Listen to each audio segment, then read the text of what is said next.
production গোষ্ঠীয়ে যোৱা 14 বছৰে আমি বিভিন্ন অনুষ্ঠান কৰি আহিছিলোঁ লগতে এখনি কৰ্মশালা আয়োজন কৰোঁ প্ৰতি বছৰে এইবাৰো আমি যোৱা 5 জুলাইৰ পৰা আমি কৰ্মশালাখন অনুষ্ঠিত কৰিছিলোঁ আৰু সেই কৰ্মশালাখনৰ লগত সংগতি ৰাখি এইবাৰ আমাৰ দ্বাদশ বাৰ্ষিক গ্ৰীষ্মকালীন নাট্য সন্ধিয়া প্ৰাগজ্যোতিষ সাংস্কৃতিক প্ৰকল্পত আমি অহা আগষ্ট মাহৰ 23 তাৰিখে অনুষ্ঠিত কৰিবলৈ গৈ আছোঁ আৰু সেই অনুষ্ঠানত মই আপোনালোকৰ যোগেদি সকলোকে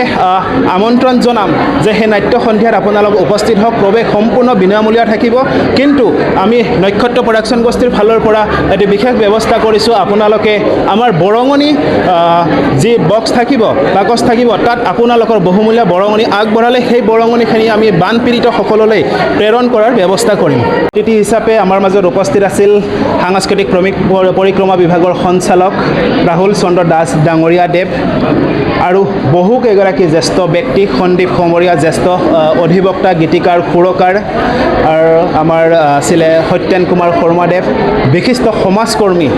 সাংস্কৃতিক কৰ্মী গোপাল জালান দেৱ মৃণাল হালৈ ডাঙৰীয়া দেৱক আদি কৰি বহু কেইগৰাকী জ্যেষ্ঠ বিশিষ্ট সমল ব্যক্তি উপস্থিত আছিলে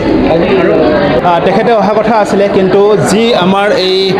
আপোনালোকে সকলোৱে গম পায় ৰাজ্যৰ পৰিস্থিতি খুবেই বেয়া এইটো মই তাৰ আগতে ক'ব লাগিব যে একচুৱেলি এইখিনি সময়ত আমি সাংস্কৃতিক বা নাচ গান কৰাৰ সময় নহয় দুৰ্যোগৰ সময় তথাপিও আমি আগবাঢ়িছিলোঁ কণ কণ শিশু চেমনীয়াসকলক তেওঁলোকক হতাশ নকৰাৰ বাবে আমি সামৰণি অনুষ্ঠানটো কৰিছিলোঁ আৰু আমাৰ বিধায়ক মহোদয় আজি উপস্থিত হোৱা কথা আছিল 4:30 বজাত কিন্তু বান পৰিস্থিতিৰ বাবে তেখেত শিৱসাগৰলৈ যাব লগা হ'ল সেইবাবে তেওঁ উপস্থিত থাকিব নোৱাৰিলে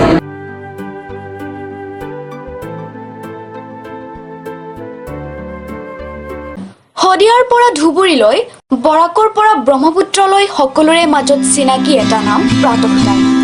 থলুৱা ভাষা কৃষ্টি আৰু সত্য বাতৰিৰ আধাৰত প্ৰতিষ্ঠিত খবৰ প্ৰাতঃ টাইমৰ প্ৰতিটো বা বাতৰি পুংখানুপুংখভাৱে চাবলৈ